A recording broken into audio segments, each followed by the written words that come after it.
Okay, fine. So now what I am showing is the psychrometric chart. This is your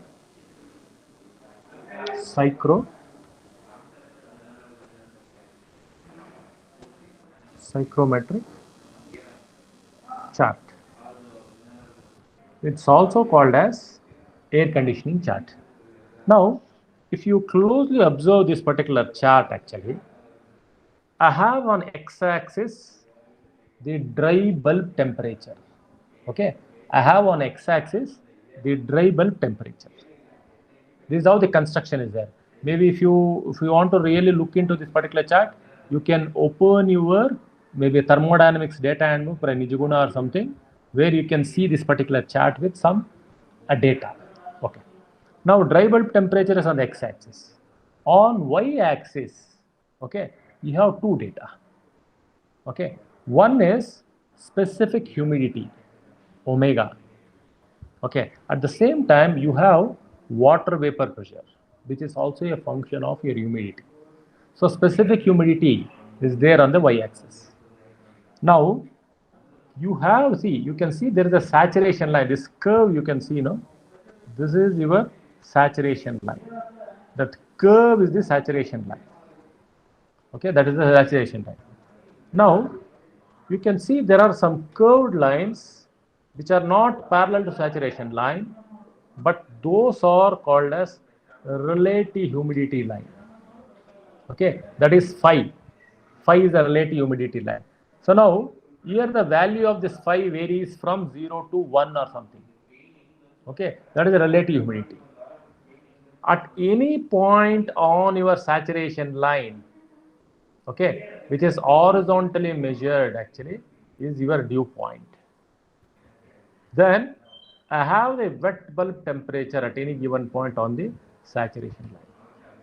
So already we have defined this particular thing. Now within this your what we see in the your psychrometric chart, what we see is the moisture, the content of the moisture. Okay. Now to be very precise, actually, the psychrometric charts are drawn for a particular atmospheric pressure. Okay. So they are drawn for, let me write that, I think, because in most of the textbooks they won't give this data. The psychrometric charts are drawn for a given particular atmospheric pressure. Okay, important points with respect to psychrometric chart. The first one, see, the charts are, the psychrometric charts are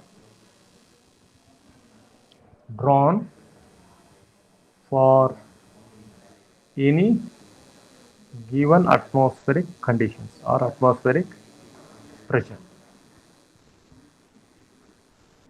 Okay. Now, see, when we are trying to draw this particular thing, they are drawn for low, medium, high temperature ranges, because psychrometric charts, the air conditioning chart are drawn for, if you look at the conditions, atmospheric conditions, say ours is a tropical nation, okay, India is a tropical nation, we fall in somewhere in the medium temperature range. But if you go to African countries, so they fall in the high temperature ranges. And if you go to European countries and all, Canada and all, they fall into low temperature ranges. So now, so this psychrometric charts,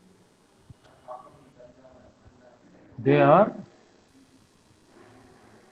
drawn for low, medium and high temperature ranges. High temperature ranges. Okay. Now, as I told, the coordinates actually, the coordinates are on the y-axis. That is, you have your specific humidity on y-axis, and on x-axis you have the dry bulb temperature. This is a known fact. Now, the dry bulb temperatures, always look at this. The dry bulb temperatures are always vertical. the dry bulb temperature is always vertical, and the constant enthalpy lines. Okay, the constant enthalpy lines. That means if I want to, because you know that enthalpy is a function of temperature. Okay, enthalpy is a function of temperature. The constant enthalpy lines, they coincide with this particular wet bulb temperature. That means this particular thing. The constant enthalpy lines. See, the dry bulb temperatures are vertical, but you have a wet bulb temperature which is coming here. So your constant enthalpy lines are always maybe what we can call it as coinciding with this particular. That means at any given point, if I want to do this actually, I can find this H value. If you open your psychrometric chart, actually, this is what you want to see. Okay, the third point. Maybe when I show you the, I'm just discussing on how this chart is constructed. See, the dry bulb temperature lines are the dry bulb temperature lines are vertical. Vertical. Okay. Then the constant enthalpy lines. The constant, the enthalpy lines coincide with the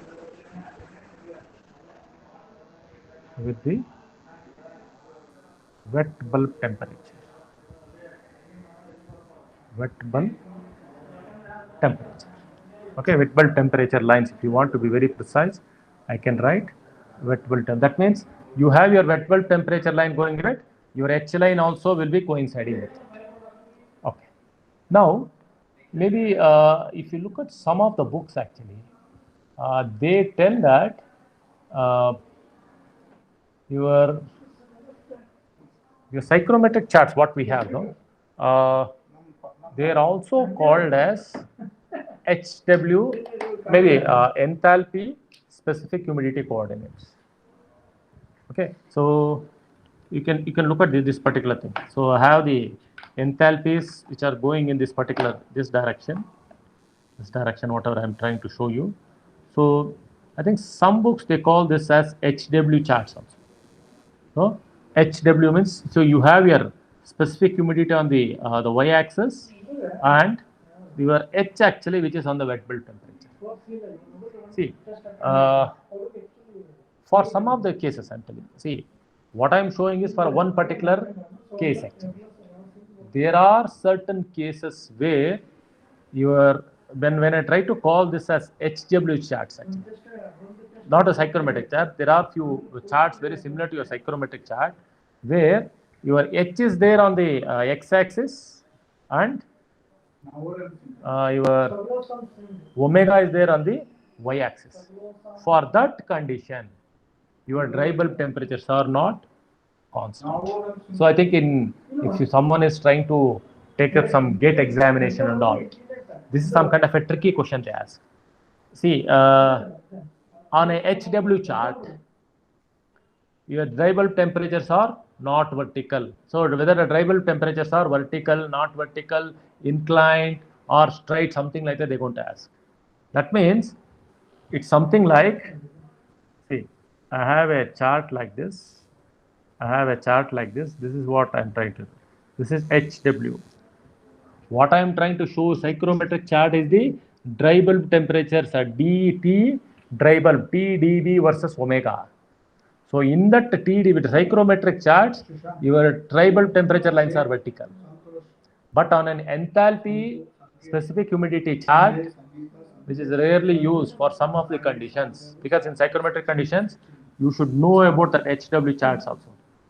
Okay, if someone going for HVAC, so I will write it in red color, this one. So this is the note for you. So on a HW chart, the dry bulb temperature, okay, lines are not vertical. Okay, this one particular point you should remember. Okay, this is about the psychrometric chart. I will show you the psychrometric chart when you take up the numerical. So I will take up that psychrometric chart. We will try to read that, and then we'll try to see that actually. Okay. Now let's try to see the psychrometric processes. Psychrometric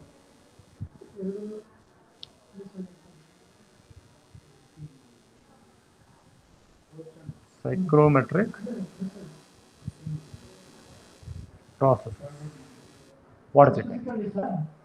Okay.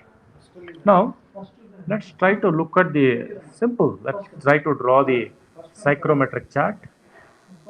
So this is how it is actually. This is how the psychrometric chart you people should draw. Okay, this is how your psychrometric chart. This is what I have.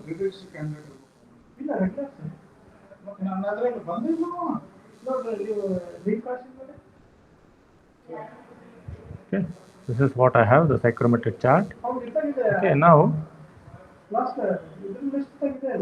Okay. Now on the psychrometric chart, what I have actually, I have the dry bulb temperature here, and I have my specific humidity here. There's two things are there. Now I'm going to consider a point. Okay, I'm going to see there are different basic thermodynamic processes. 4 different combinations are there.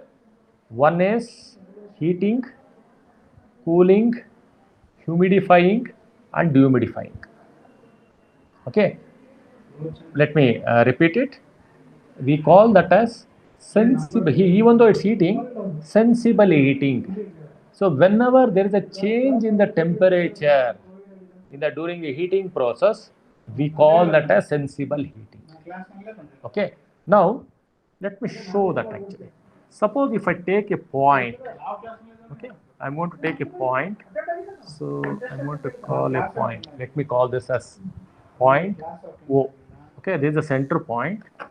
From this point, if I try to increase the temperature, okay, if I try to increase the temperature, so let it that point be O. Okay, this is the point O, and let me call it as A. It's a vertical line. It's a horizontal line. If I move from O to A, that is horizontally, it is called as sensible heating. Okay, O to A, the process, okay, O to A is called as sensible heating. What is it actually? I am trying to, this is what I am trying to show it on the psychrometric chart. I am trying to increase the dry bulb temperature. You are trying to increase the dry bulb temperature moving from left to right. That means see, T value is increasing in the right side direction. In this direction, T value is increasing. Okay. Now, if I try to go in opposite direction from the same point, it becomes cooling. Okay. Therefore, the second process is O to B. It is sensible cooling. What I am trying to do? I am trying to decrease the temperature, dry bulb temperature. What you are trying to do? Decrease the dry bulb temperature means decreasing the temperature of your air. Decreasing the temperature of your air. What happens in your air conditioning or room or something? If I try to decrease it, the temperature, it becomes cooling.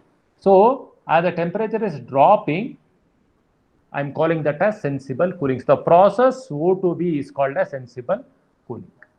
Now, what is humidity? Humidifying, dehumidifying. That means I'm going to play with the water vapor content. Okay. Now, from the same point, if I try to move upwards vertically like this, okay, upwards vertically like this. So this is called as humidifying. Okay, the process 0 to C, O to C, it is actually humidifying. You are going to increase the water vapor content in it. It's humidification. Humidification. Now, if I do it in opposite, that means I'm trying to remove the water vapor content. It is called dehumidification. That means I'm going to come down. I'm trying to represent the process exactly vertically. This is your point D. So OD, okay, the process OD, it is called as dehumidifying.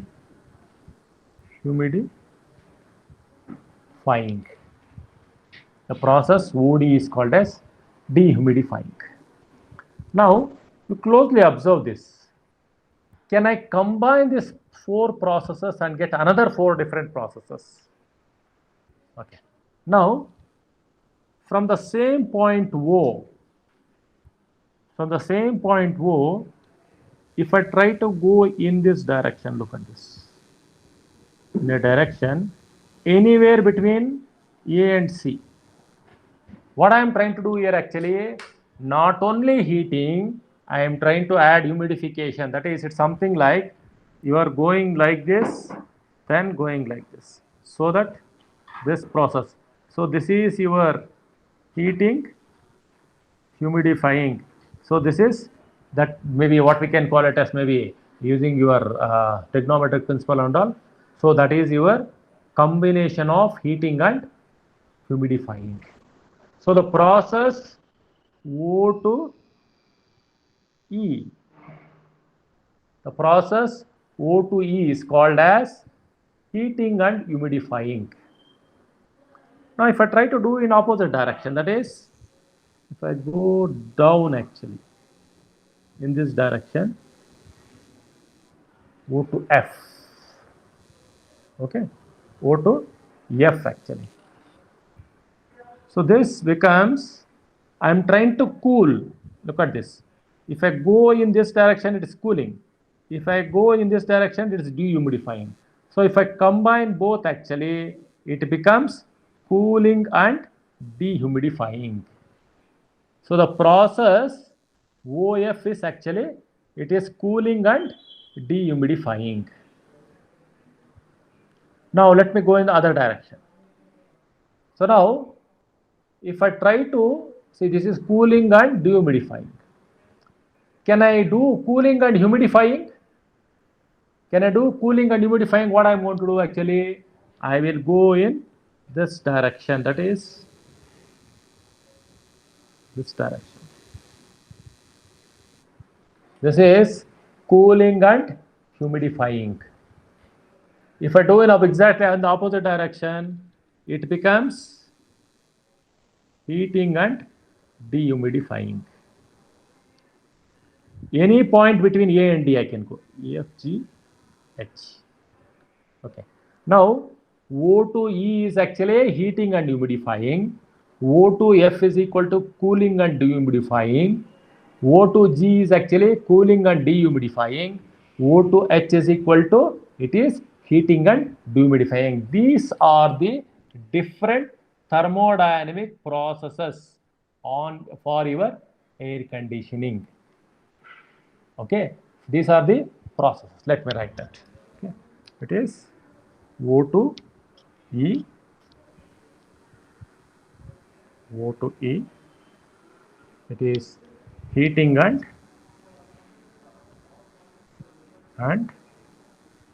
humidifying. Heating and humidifying. 6. This is cooling and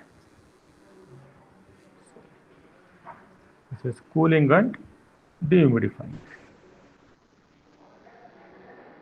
Cooling and dehumidifying. Then the 7th one, it It is O to G. It is cooling and humidifying. Humidifying. Then the last one, it is OH. It is heating and dehumidifying.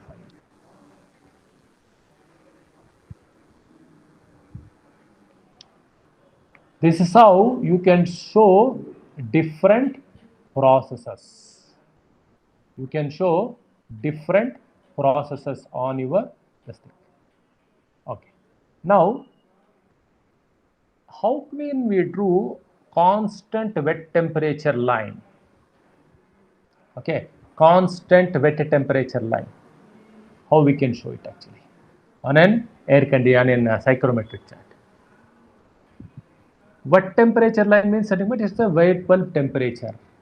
Okay. Now, as I told, this is how your wet bulb temperature will be drawing. That means it's an inclined line. If I tell that, let the wet bulb temperature line is 20 degrees, 25 degrees, 15 degrees. Now, when you have this wet bulb temperature line, something like this, let me show that constant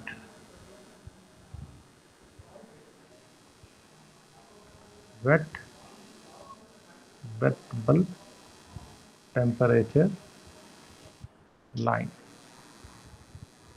What it is actually. Okay. Let me draw the psychrometric chart. This is how you people should be able to draw psychrometric chart. So simple.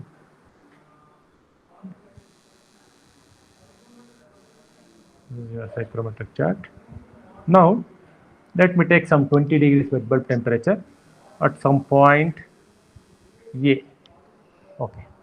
Now, I have to move from, see, if I try to draw an horizontal line here, okay, so I am going to end up with omega value. So here I have omega here and I have dry bulb temperature here.